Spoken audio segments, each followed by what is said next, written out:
Bon, ben, bonjour à tous. Aujourd'hui, nous allons débuter la deuxième partie du projet sur la mangeoire à cardinal rouge. Donc, il faut se rappeler d'abord que si on regarde les étapes du projet, la première chose qu'il fallait faire, c'est d'aller lire la SAE, la mangeoire à cardinal rouge. Un coup que ça avait été fait, vous deviez élaborer 4 croquis de schéma de principe. Puis quand je dis 4 croquis, bien évidemment, on parle de croquis quand on parle de dessin à main levée, des différents mécanismes que vous pourriez sélectionner pour faire le projet. Donc ça, c'était la deuxième étape. Un coup que vous avez fait vos 4 différents croquis, vous deviez en choisir un.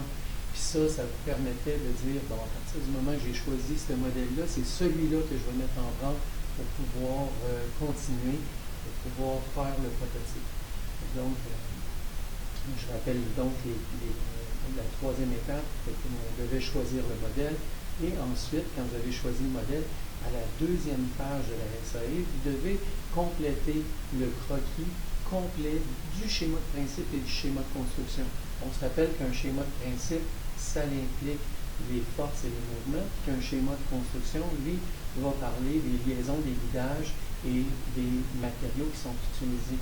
Donc, ça doit être fait préalablement à la partie qu'on va faire aujourd'hui. Donc, aujourd'hui, ça sous-entend que vous êtes maintenant au local d'informatique et que vous avez ouvert la classe de Daniel à la section apprentissage. Et dans cette section-là, je vous invite à aller regarder 2 vidéos d'accompagnement de 4 minutes.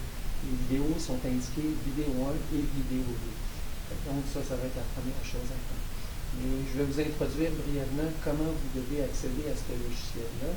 Et pour ce faire, moi, pour ma part, vous devez d'abord cliquer sur le menu Démarrer et dans votre menu Démarrer, vous allez trouver votre menu APO CSSMI. Vous cliquez là-dessus, sur Éducatif, encore une fois, et ensuite Sciences et technologies. Donc là, vous allez voir la série de logiciels qui sont propres à la science et la technologie.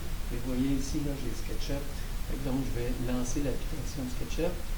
Dans l'application SketchUp pour démarrage, il va falloir que vous choisissez un modèle type.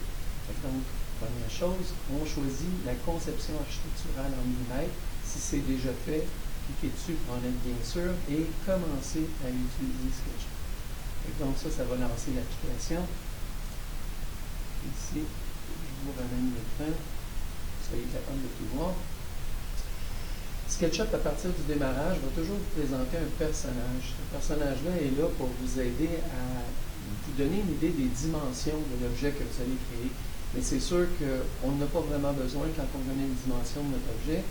Mais ce qu'on peut faire, c'est simplement le déplacer. Vous voyez, dans un premier temps, j'ai un menu en haut, mais il est possible d'avoir un menu plus détaillé sur le côté gauche. Donc, pour faire ça, je vous amène à Affichage, barre d'outils, puis vous allez marquer. Vous allez cliquer sur le grand jeu de l'outil, ça va apparaître du côté gauche. Donc ça, c'est un outil intéressant. Et vous voyez, je peux cliquer ici, ici. Je pourrais supprimer le jeu de base, mais bref, je laisse tout le temps en fonction. Donc, je clique sur le déplacer. Ça va me permettre de déplacer la personne, la figurine, un peu à l'extérieur de notre projet. Si je regarde les outils de base, qu'est-ce que je vais avoir là-dedans? Je peux dessiner à l'aide d'un crayon, je peux faire des rectangles, des cercles, des arcs de cercles. Donc, si je vous amène tout de suite au rectangle, je peux cliquer sur le rectangle et former un rectangle sur la table. Quand je fais ça, on ne voit pas le bas, là, mais à votre écran, vous allez voir, les dimensions apparaissent. Donc, si j'ai l'intention de les ajuster, ce que j'ai besoin de faire, c'est tout simplement taper les dimensions à l'écran. Donc, je pourrais taper, exemple, 20 mm, point virgule, 40 mm et taper sur Enter. Et vous voyez, la dimension est rendue tout petite. Je n'arrive pas à la voir, mais dans le dessin, tout est là avec le personnage. Si je clique agrandir, je vais toujours avoir le personnage à l'intérieur de l'écran, fait que ça ne m'aidera pas. Dans ce cas-là, je vais pouvoir sélectionner le personnage, cliquer dessus et cliquer sur supprimer. À partir de maintenant, je peux faire un zoom étendu. Et le zoom étendu va m'amener toute la surface que je voulais avoir au départ.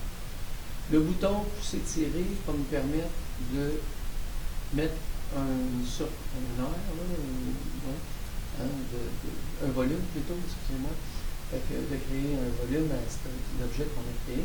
Et encore une fois, après avoir poussé-tiré, je peux rentrer directement les valeurs comme là ici, je rentre 800 mm Inter, et ça me donne la nouvelle dimension de mon objet. Encore une fois, avec le zoom étendu, je vais avoir toute la surface qui va apparaître. Et maintenant, je peux faire avec orbite, je peux me déplacer, donc je peux tourner alentour. Donc, ça va compléter pas mal la première partie, là, au moins être capable d'utiliser Sketchup. Si je ferme cette première partie-là, je retourne, je ne vais pas enregistrer, je retourne à mes étapes. Je vous rappelle, vous devez aller voir les 2 vidéos d'accompagnement. Et suite à ça, vous devrez faire le laboratoire 3 jours 2. Donc, vous devez aller dans votre cahier de laboratoire et pour la première journée, vous devez réaliser une maison. Suivez les étapes à la lettre. Les 2 premières pages vous donnent des informations par rapport à les différents boutons que vous avez. Mais un coup, vous avez passé cette étape-là, c'est simplement de suivre les étapes une et d'avancer là-dedans.